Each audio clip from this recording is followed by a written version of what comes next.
I'm on my way to Popple Nature Area. I'm right by the school here. And I'm seeing hair. Lots of hair. And not only the hair,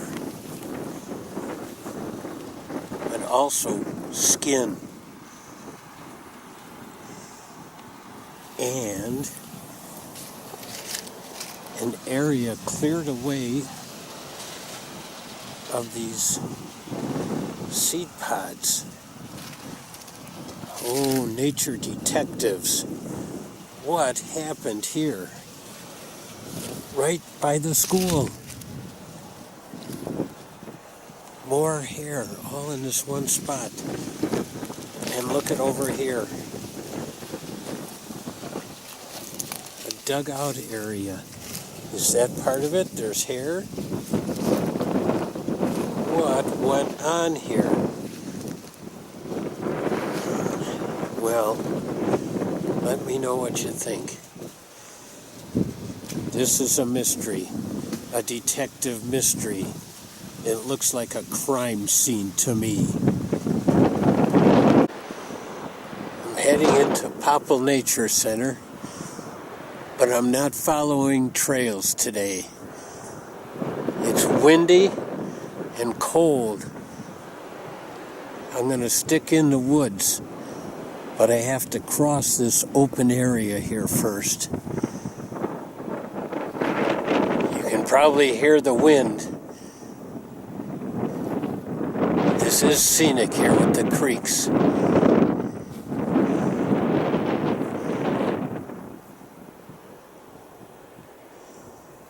The creek is flowing quickly.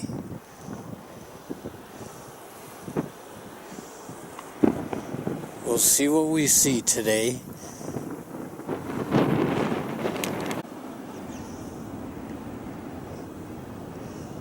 Hay Creek is looking unique right here. The debris in the tree, the turns in the creek. But down below here is a hole. Not a big hole. Looks like about 3 inches in diameter. But it looks like something must be living in there. And right next to it are some raccoon tracks. But that's way too small for a raccoon. Something maybe that he liked to eat was in there. What could it be? Oh my, it's starting to snow.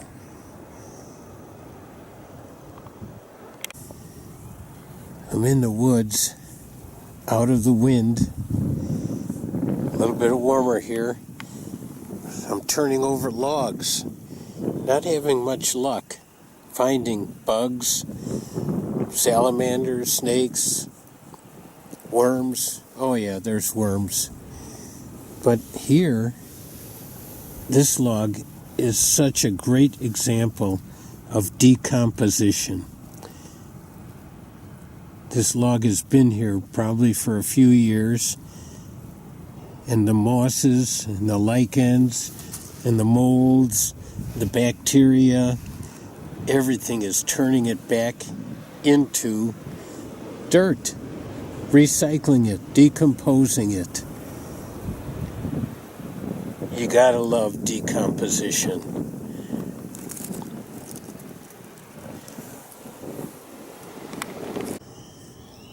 We're deep in Popple, in the back trails. You can see the little trees are dense here. This is a great example of invasive species taking over. Most of these little trees are buckthorn, and they're an invasive species. They take over. They're bullies in the woods.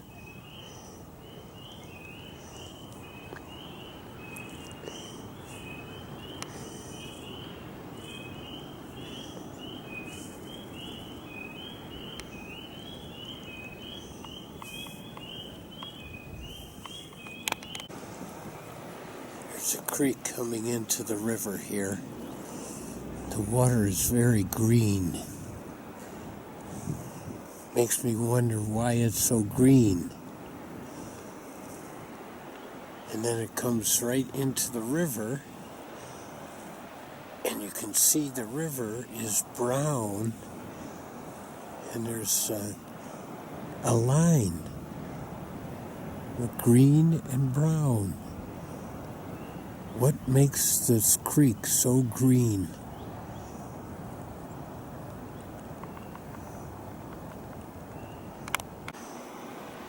There's a goose across the river, just sitting there.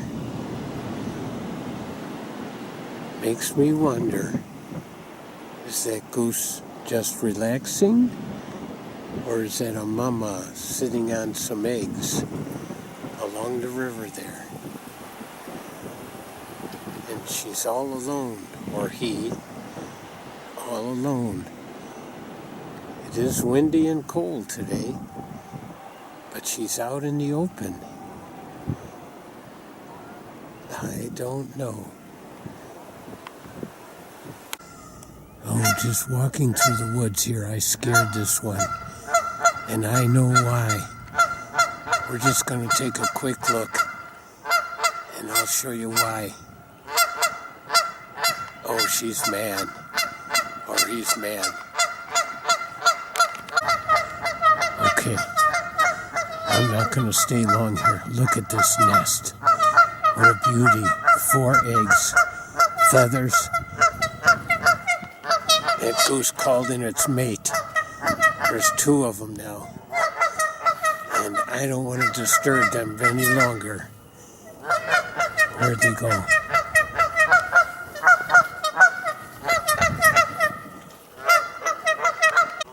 They don't want me around. And I don't want to mess things up for their nest. So I'm going to get out of here.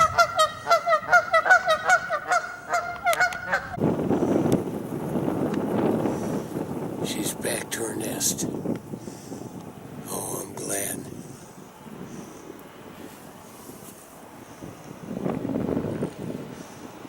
Checking it out, making sure I didn't mess anything up.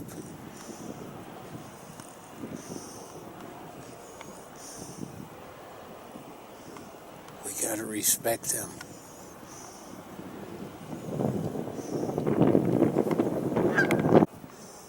The mate is just standing guard.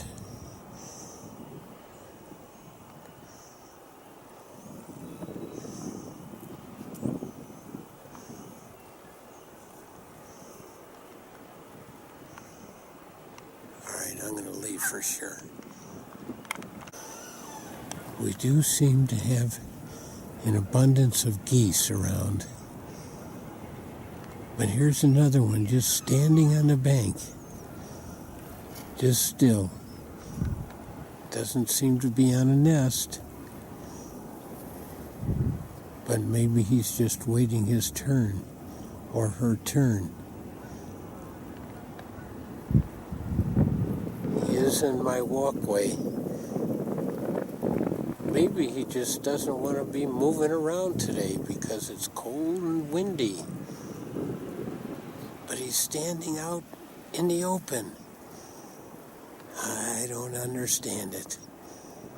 I wish I could talk to him, but I would keep my social distance from him. Let's see what he does as I walk closer. Well, there was a second one. They both went in the water, but they don't seem to be angry like the other ones, so I'm thinking they're not watching a nest.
Yesterday when I was here, I disturbed the goose.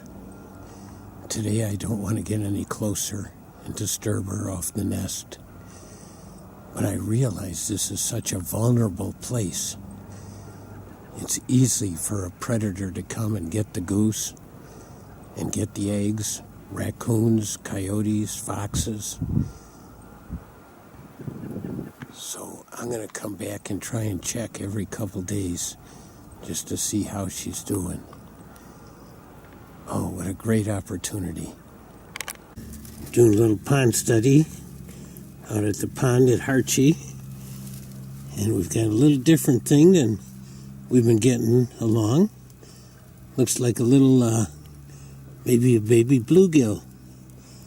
Yeah. He's a cute little guy. Oh, I had my hands wet before I picked him up. That's good, so I'm going to let him go now. Also in the same net, we had a dragonfly larva. He's a pretty big one. He'll probably come out this spring and become a dragonfly. Oh yeah, it's nice to get a few things. This guy's pretty lively. Another little sunfish, or maybe a bluegill. It's hard to tell right now. But they're in here. These little guys are in here. All right, I better let him go. Well, it's a roadkill, and it's obviously a raccoon. And I just wanted to show the teeth. Look at those teeth. They are omnivores, but these are definitely predator-type teeth. You got the nice rib bones here, too. And a good tail. We'll leave them here. Watch them decompose over the weeks. Looks like a scapula. The shoulder blades right there.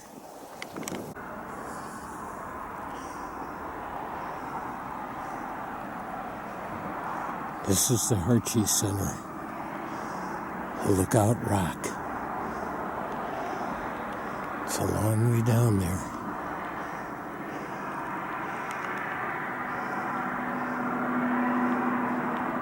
You don't realize what a treasure this is.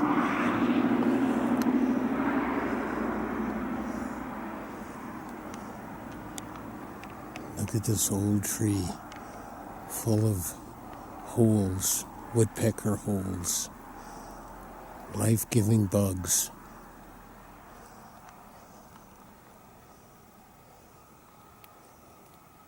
Beautiful outcroppings here.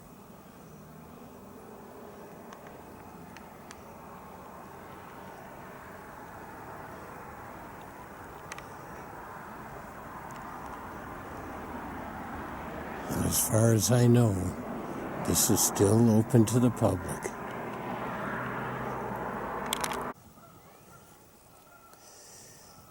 Scenes like this are around at Hartje if, like Robert Frost says, you're willing to take the roads less traveled. Stay safe.